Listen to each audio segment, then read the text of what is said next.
Dreams without discipline become regrets. It's a harsh truth, but one we all feel deep down. Big ideas are easy. The discipline to follow through is rare. A wealthy life is 10% what you think and 90% what you act on. Thinking is important. It shapes your vision. It frames your intentions. But thinking alone doesn't move the needle. The best time to plant a tree was 20 years ago. The second best time is now. If you didn't start yesterday, start today. If you've been waiting for motivation, stop. If you've been thinking about someday, understand this. Someday isn't coming. Only today exists. So today we'll uncover how to stop waiting, how to build wealth with discipline, and how to turn thoughts into actions that will create a future you won't regret. I want to share with you something that changed my life completely, the power of building habits, not just setting goals. You see, goals are like a compass. They point you in the right direction. They give you clarity about where you want to go. But it's the habits that you develop day in and day out that actually get you there. Goals are intentions. Habits are actions that become second nature. Without habits, goals remain just good ideas floating in your mind. I've learned that wealth, success, and freedom don't come from big one-time efforts. They come from the tiny disciplines you commit to each day, the small actions repeated so often they become part of your character. Think about saving a little bit each week, no matter how small. At first, it seems insignificant, just a few dollars here and there, but as the days turn into months and months into years, that simple habit becomes the foundation of your financial fortress. The same goes for learning. Reading a few pages every day or listening to a lesson may seem small, but over time, that knowledge compounds just like money does. You become wiser, sharper, and better prepared for opportunities. Now, I remember when I first started my journey, I had big dreams, but I was inconsistent. I would get motivated, set a goal, then falter when things got tough. It was only when I committed to routines, a morning reading habit, a savings plan, and regular self-reflection that I began to see real progress. Those habits carried me through times when motivation was low. They became automatic. I didn't have to think hard about saving or learning. It was simply what I did. There's a saying I like: success is nothing more than a few simple disciplines practiced every day. That's the essence of wealth building. Habits shape your identity. When you become the kind of person who saves before spending, who seeks knowledge before entertainment, and who invests with patience instead of chasing quick wins, your results will follow naturally. It's not magic, it's consistency. Another practical insight is this: goals without habits are fragile. If your goal is to save $10,000 this year, but you don't have a savings habit, you'll likely struggle. But if you develop the habit of putting aside a fixed percentage of your income regularly, that goal will reach you almost effortlessly. It's the steady drip, not the flood, that carves the canyon. And habits don't just apply to money, they extend to mindset, discipline, and relationships. If you want wealth, you must build the habit of personal responsibility. That means showing up even when you don't feel like it. Reading, learning, investing, these become a lifestyle, not a chore. So I encourage you today, stop focusing solely on big goals. Instead, build habits that sustain those goals.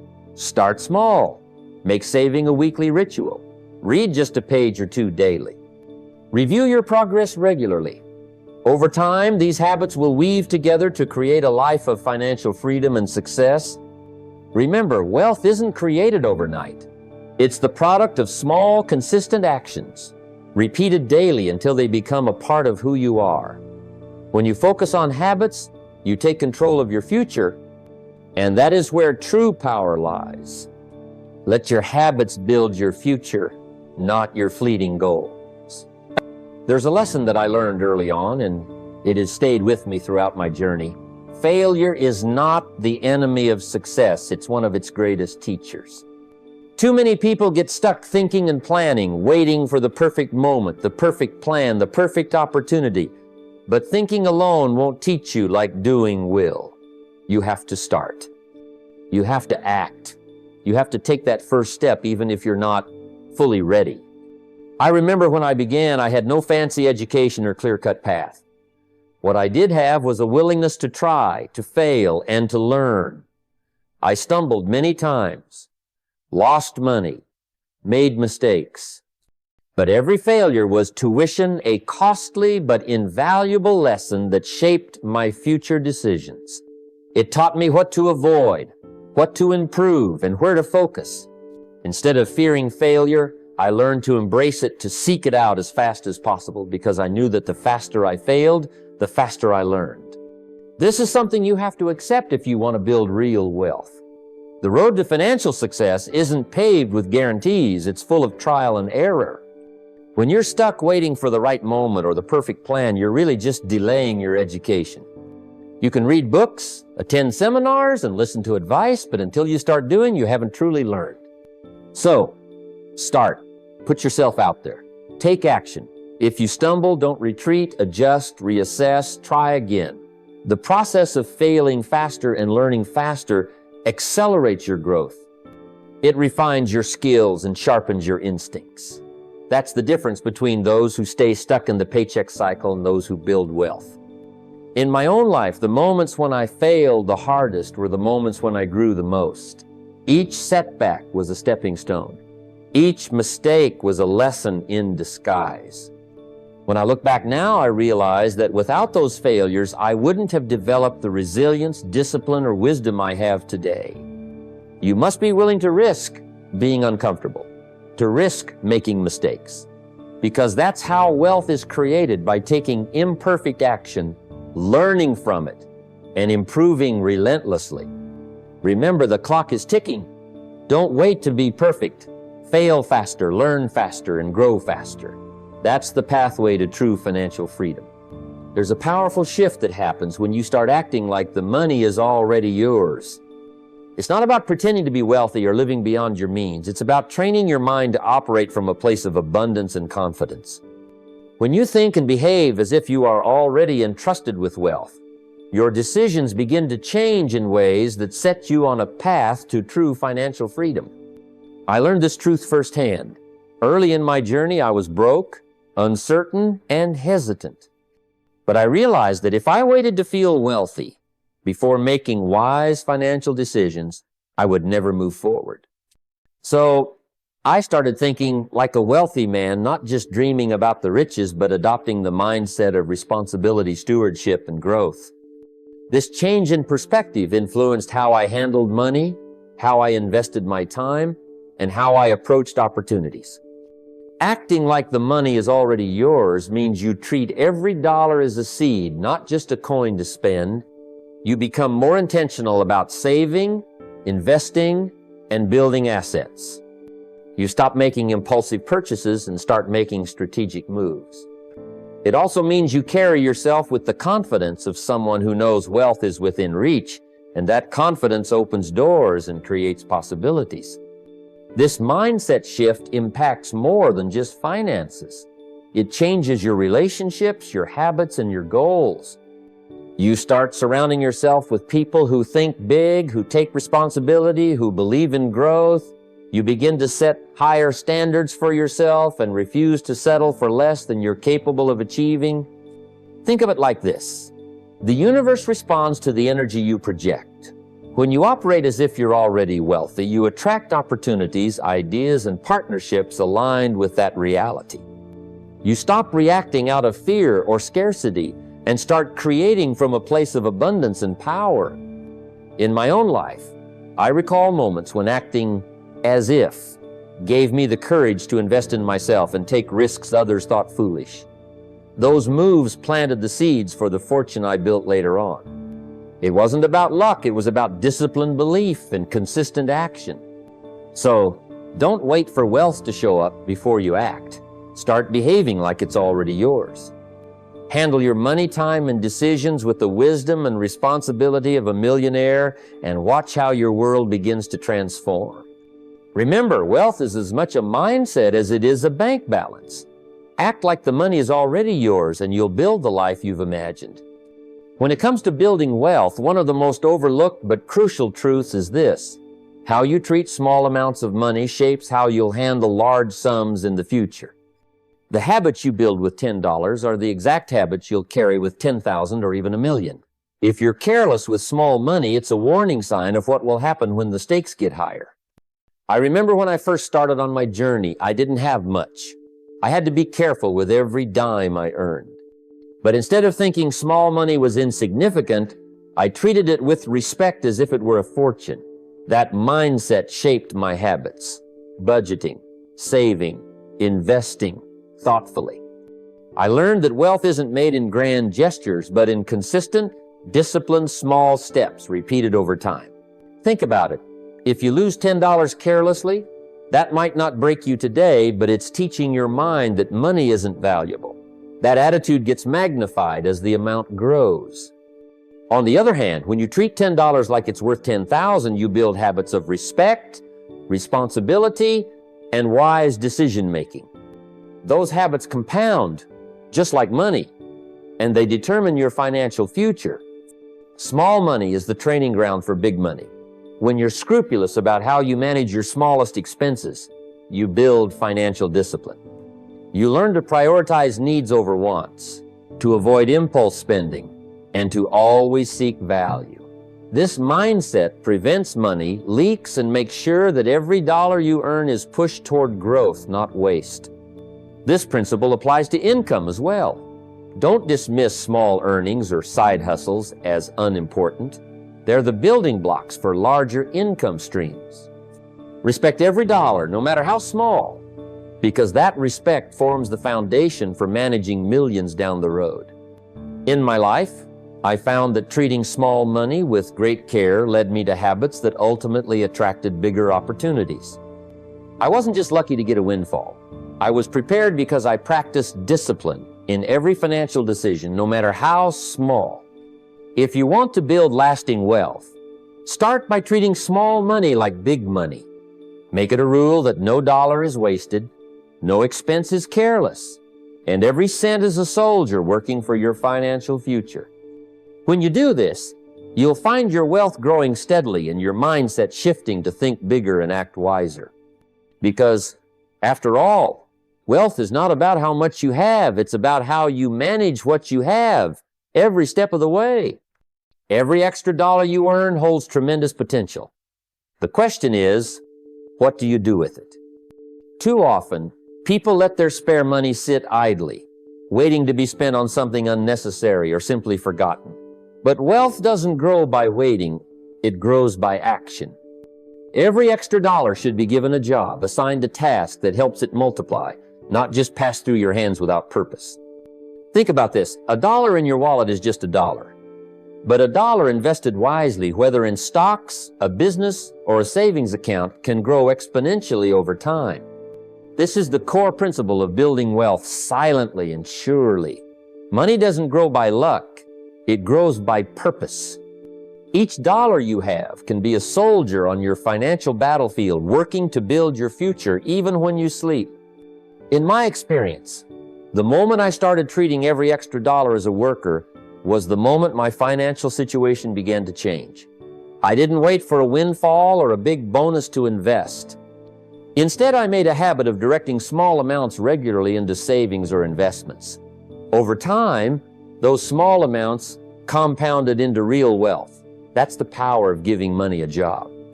Don't underestimate the power of consistency.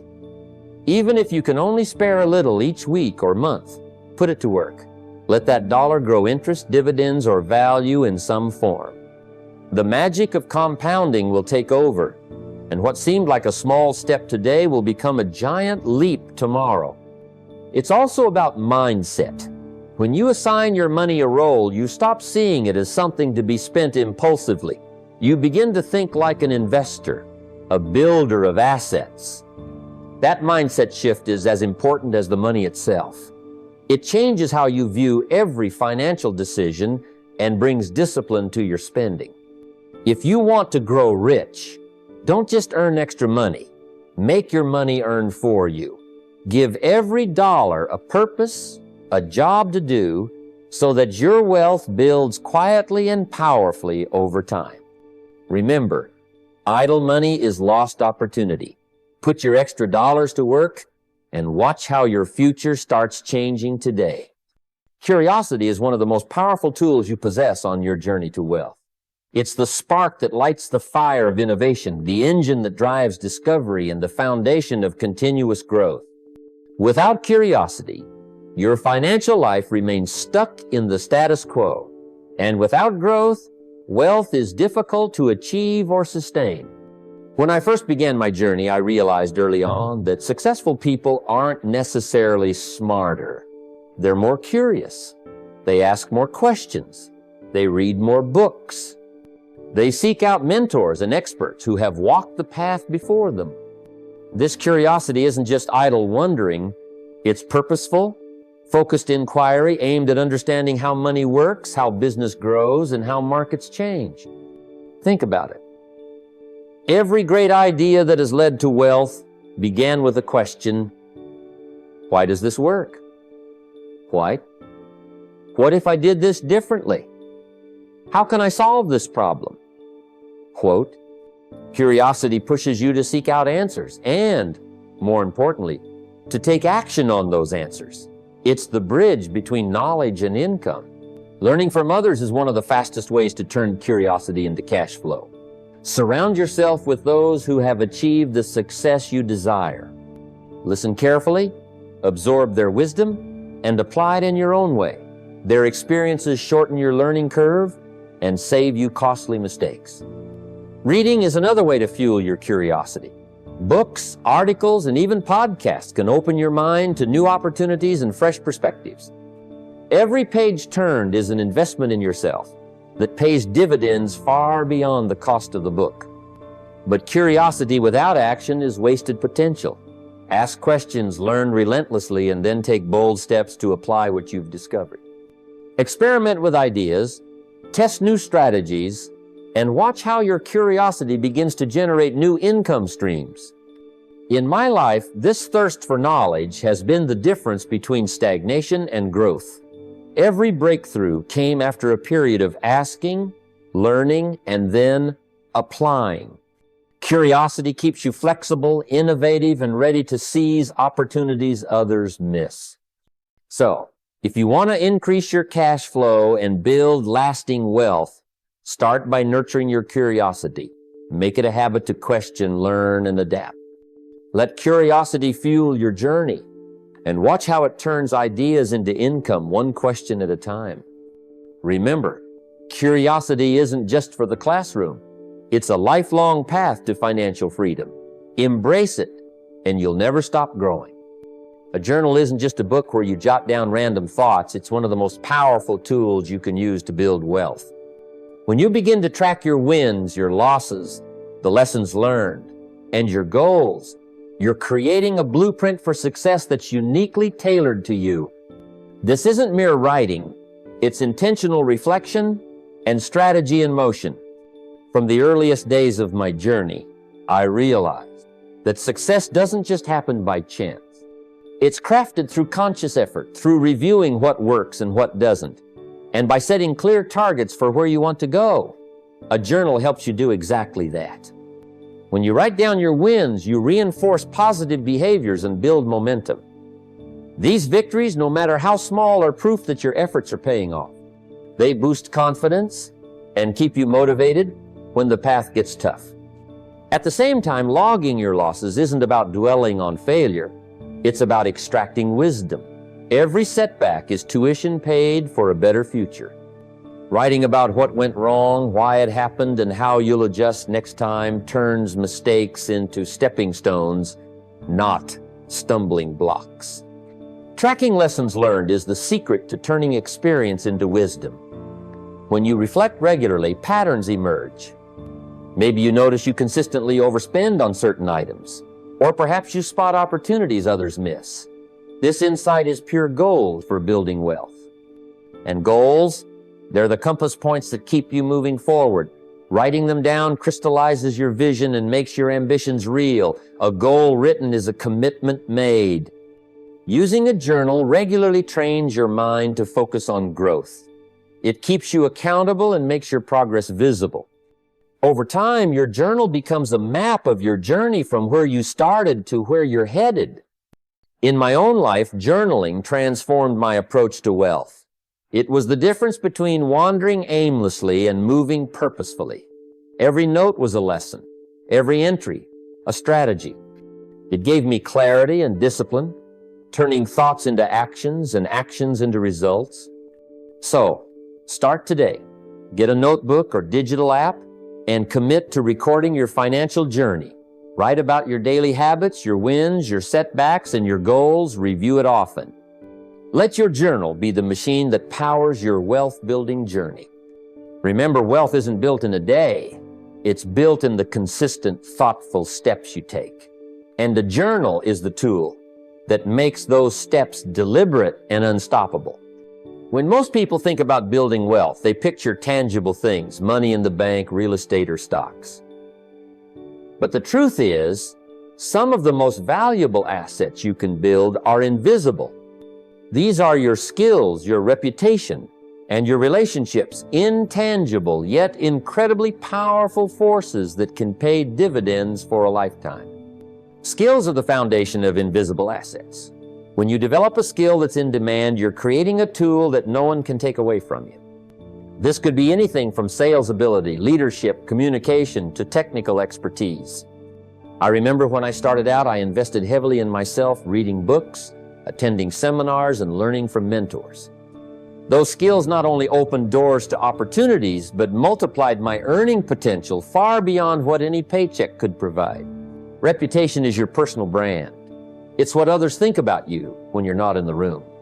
A strong reputation built on integrity, reliability, and excellence becomes a magnet for opportunity. People want to do business with someone they trust. Early in my career, I learned that being known as someone who delivers on promises, who is honest even when it's hard, builds loyalty and opens doors that money alone cannot. Relationships are the network of people who can support you, advise you, and connect you to new possibilities. It's not about collecting contacts, but cultivating genuine connections. I can't count the times the relationship I nurtured led to a partnership, an investment, or a chance to grow that I would have missed otherwise. Your network is your net worth, and it's an asset that grows with care and time. These invisible assets compound just like money. The more you invest in learning, character, and connecting, the greater your returns become. Unlike physical assets that can depreciate or be lost, these intangibles grow stronger and more valuable over time. They become your safety net and your springboard. So, don't overlook these unseen treasures. Spend time building your skills daily. Guard your reputation fiercely by living with integrity. Invest in meaningful relationships that inspire and challenge you. These invisible assets will pay you forever, long after the money in your pocket has been spent. Wealth is more than what you hold, it's who you become. Time is the currency that most people squander without realizing its true value. If you want to build lasting wealth, you have to start treating your time the way you treat your money, precious and limited. I learned early on that every hour wasted is $1 lost forever. You can always earn money back, but you cannot get lost time back. It's gone, and with it, your opportunity to move closer to your goals. To protect your time like money, you first have to recognize distractions for what they are, thieves of your future. Social media, excessive television, endless emails, and unplanned interruptions chip away at your productivity. When I was building my career, I made it a point to schedule my day meticulously. I blocked out hours for reading, planning, working on projects, and even rest, because discipline isn't just about work, it's about balance. Think of your day as a budget. How many hours can you afford to lose? How many hours should be invested in high-value activities like learning, creating, or connecting with mentors? Just as you wouldn't casually spend $100 without thought, don't casually give away your hours. Create boundaries. Turn off notifications. Set specific times to check emails or messages. When you focus, you become far more effective, and your output grows exponentially. Protecting your time means saying no to things that don't align with your goals, even when they seem harmless or socially expected. Remember, your time is your most valuable asset. Every moment you reclaim adds up to hours, days, and years that you can invest in your wealth journey. I once heard a simple truth. Don't save what is left after spending, spend what is left after saving. The same applies to your time. Spend what is left after dedicating hours to what truly matters. Start today by auditing your time. Track how you spend it for a few days without judgment. Then intentionally cut out or limit the low-value activities. Guard your hours fiercely like you guard your wallet, because in the grand equation of wealth, time and money are inseparable. Wasted time is lost wealth. Protect your time like your future depends on it, because it does. Money isn't just about numbers, it's about the discipline you build around those numbers. When I first started, I realized that success wasn't about luck or windfalls. It was about the daily choices I made. And those choices became easier when I created money rules for myself, non-negotiable guidelines that shaped how I handled every dollar. Think of money rules like the guardrails on a winding road. They don't restrict you, they keep you on the path to your destination. Without rules, it's easy to wander off track, spending impulsively, dipping into savings, or ignoring investments. But with clear, firm money rules, your decisions become automatic, freeing your mind to focus on bigger things. For example, one rule I lived by was always to save first. Before paying bills, before buying anything non-essential, a portion of my income went directly to savings or investments. It wasn't optional. That rule created a powerful habit and ensured I was always building wealth, no matter what else happened in my life. Another rule I made was never to touch my investments unless there was a true emergency. When you commit to these boundaries, your investments have time to grow and compound. It's easy to get tempted to cash out early, but discipline here separates the wealthy from the broke. You need to create your own money rules, simple, clear, and firm. Rules like, I never use credit for wants, or I increase my savings rate every year, or I review my finances weekly. When you live by these rules, managing money becomes less about willpower and more about habit. These rules give you structure, and structure creates freedom. Freedom from stress over unexpected expenses, freedom from bad financial decisions, and freedom to pursue bigger goals without fear. Start today by writing down the money rules you want to live by. Commit to them. Over time, these rules will form the backbone of your financial discipline and pave your way to lasting wealth. Remember, wealth is a product of your habits, and your habits are shaped by the rules you never break. The first time I got a raise, I made the same mistake most people do. I celebrated it by spending it. I upgraded my wardrobe, I went out to dinner a few more times a week, and before I knew it, that extra money was gone. It felt good for a moment, but it left me in the same place financially, working paycheck to paycheck, just at a slightly higher level. That's when I realized something important. When your income goes up, you have two choices. You can inflate your lifestyle, or you can build your future. Most people do the first. The moment they get a raise, they get a bigger house, a nicer car, or the latest gadget. They think, I've earned this, and they have. But what they don't see is that they're locking themselves right back into the same trap, only now with a higher monthly bill. That's why so many people who make more money don't actually end up wealthier. Their income goes up, but so do their expenses, and they stay stuck in the same cycle, just at a different price tag. Here's the better way. When your income goes up, hold your expenses steady. Keep living like you were before, and funnel that raise into savings, investments, or debt reduction. Every extra dollar becomes a soldier out there working for you. That's how you turn a temporary raise into lasting wealth. I started treating every raise like a gift for my future self, not my present self.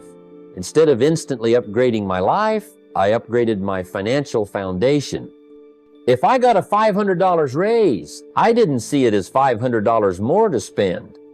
I saw it as $500 more to invest into a retirement account, into stocks, into something that would grow quietly while I went about my day. Think about the math. If you get a $5,000 raise and you invest it instead of spending it year after year, you're not just building savings, you're building compounding. That one raise could turn into tens of thousands of dollars over time. But only if you resist the temptation to let lifestyle creep in. This takes discipline, yes. It's not as exciting as celebrating every pay bump with a new toy. But here's the real celebration. One day, you'll have the freedom to live exactly how you want, not just how your paycheck allows. So next time your income goes up, pause. Don't think about what you can buy. Think about what you can build. Because if you keep your lifestyle steady and let every raise work for your future, you won't just earn more, you'll own more. And that ownership will buy you the one thing money can't: freedom. The truth about money is this: what you don't track, you lose.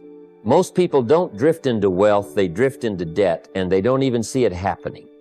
They spend without noticing, months pass without review, and suddenly they wonder why the numbers don't add up. But the wealthy live differently. They don't just make plans, they create checkpoints. They stop, they measure, they adjust. I learned early that a plan without checkpoints is like setting sail without a map. You might be moving, but you have no idea if you're heading toward your destination or toward the rocks. That's why I started reviewing my financial life at set intervals: 30 days, 90 days, 180 days. These were my money checkpoints, little moments to ask the most important question: am I moving closer to freedom, or am I drifting away from it? At 30 days, you check the short-term habits. Did you save what you promised yourself you'd save this month? Did you stick to your budget, or did the little extras creep in? A 30-day review catches the leaks before they sink the ship. At 90 days, you look at patterns. Are your savings stacking? Are your debts shrinking? Did you invest anything, or are you just treading water? This is where you see if your habits are turning into results or just intentions that fade. At 180 days, the review gets even bigger. 6 months gives you a clear view of direction. Are you building momentum, or are you stalling? Are your numbers growing, or are they flatlining? Here's what I discovered. Money loves attention. The simple act of checking in changes how you act. When you know you'll review in 30 days, you think twice before wasting. When you know a 6-month check is coming, you find the courage to adjust what's not working. This is how the wealthy course correct before they crash. They don't wait 5 years to realize they're off track. They check, they pivot, they improve. You don't need a complicated system. You don't need expensive software. All you need is the discipline to pause and ask, am I closer to freedom or further away? Because here's the truth. Drifting is easy, but checking your course, really looking, really measuring turns drifting into driving. And when you start driving, you can point your life exactly where you want it to go. Most people hear the word discipline and feel the weight of it. It sounds like chains, like saying no to pleasures, like turning down the small joys of today. But the wealthy, the wise, the ones who build a life they don't have to escape from, they hear discipline and think freedom. Because they know that every little restriction today is buying them a tomorrow where they won't have to live restricted. I learned this lesson the hard way. There was a time when I saw saving money as painful. When I heard about skipping nights out or saying no to a new gadget, it felt like deprivation. I used to think, what's the point of working so hard if you can't enjoy what you earn? That's how most people think, and that's exactly why most people stay broke. Discipline changes that story. Discipline says, yes, I'll skip this now so I don't have to skip life later. It says, I'll hold back today so I can release tomorrow.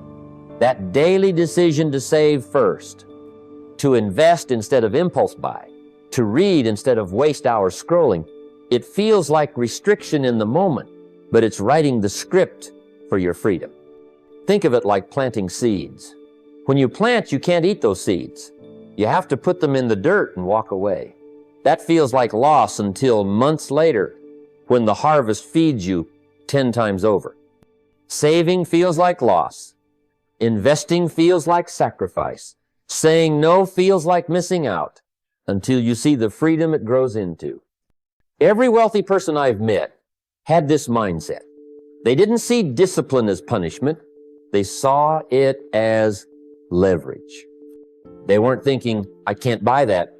They were thinking, I'm choosing not to because I'm buying something bigger, freedom. That's what you have to remind yourself daily. Every small restriction you honor today, the savings you don't touch, the impulse you resist, the choice you make to stay disciplined, those aren't losses.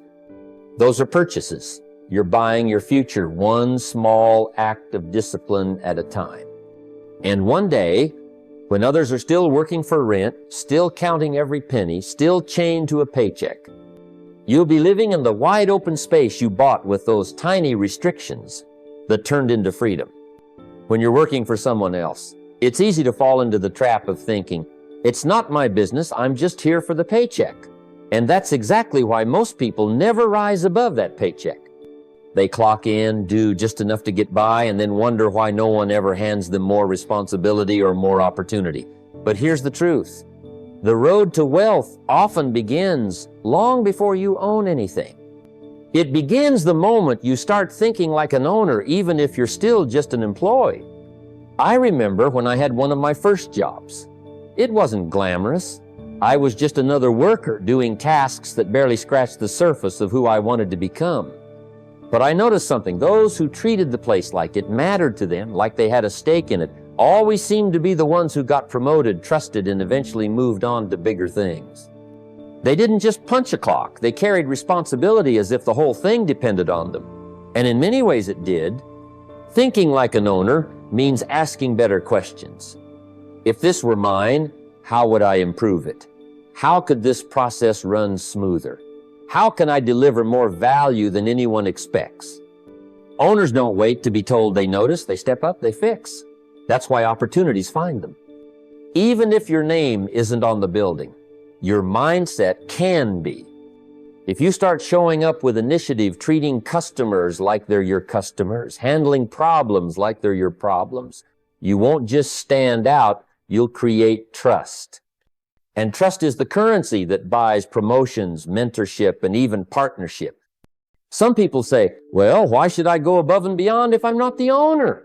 That's exactly why they stay stuck. Because they don't realize this.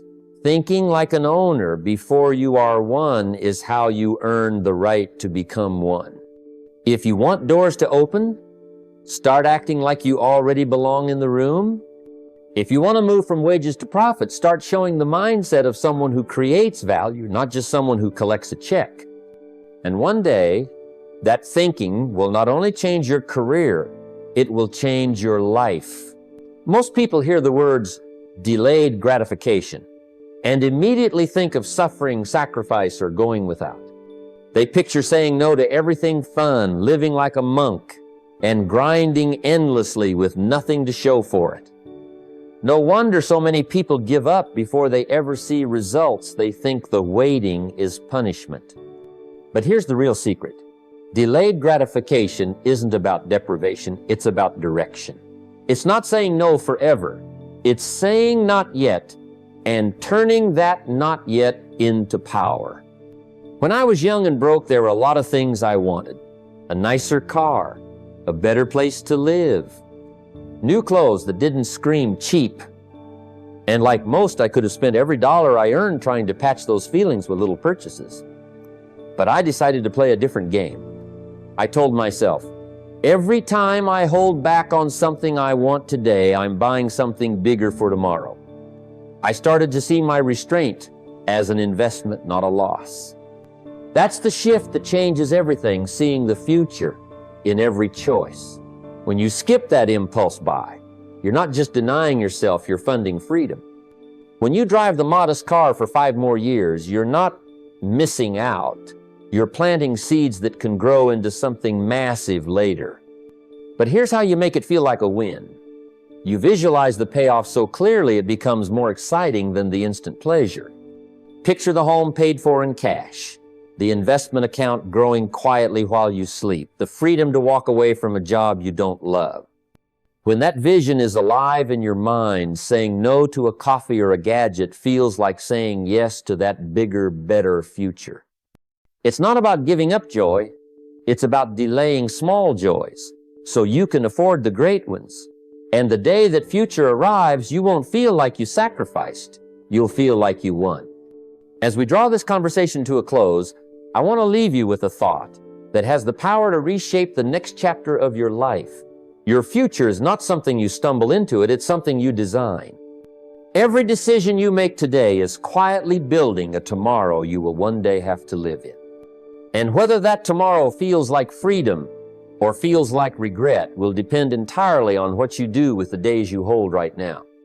I've met people who thought wealth, success, and freedom would simply happen to them if they just worked hard enough or waited long enough. But here's the sobering truth. Time doesn't create wealth, discipline does. Time doesn't automatically deliver freedom, deliberate action does. The years will pass regardless. The only question is, will those years leave you better off or exactly where you are? We've talked about habits, ownership, assets, and mindset for one reason, because none of those things happen by accident. You don't just drift into financial freedom the way you drift into a weekend nap. You choose it, and you keep choosing it, even on the days it doesn't feel exciting. That's what separates the few who build wealth from the many who only dream about it. But here's the beauty of all of this. You don't have to leap a mountain tonight. You don't have to build an empire by Friday. You just have to start. Start with one habit. Start with one decision. Save a little before you spend. Read something that sharpens your mind instead of numbing it. Write down a plan, even if it's rough. Action creates momentum, and momentum will do half the work for you once you begin. Here's what I know. The life you want isn't sitting out there waiting for permission. It's waiting for you to take responsibility, because nobody is coming to do it for you. Nobody is going to show up and say, I'll save, invest, and learn on your behalf. It's on you. And that's not a burden. It's the best news you'll ever hear. Because if it's on you, that means it's in your hands. So today, decide to plant seeds instead of just eating bread. Decide to build habits instead of waiting for motivation. Decide to stop thinking in days and start thinking in decades. And then do something. Even a small something. The best time to have started was 20 years ago. The second best time? Tonight. Your future self is waiting, watching, hoping you'll take this moment seriously. Don't keep them waiting. Start building the life they deserve. Start now.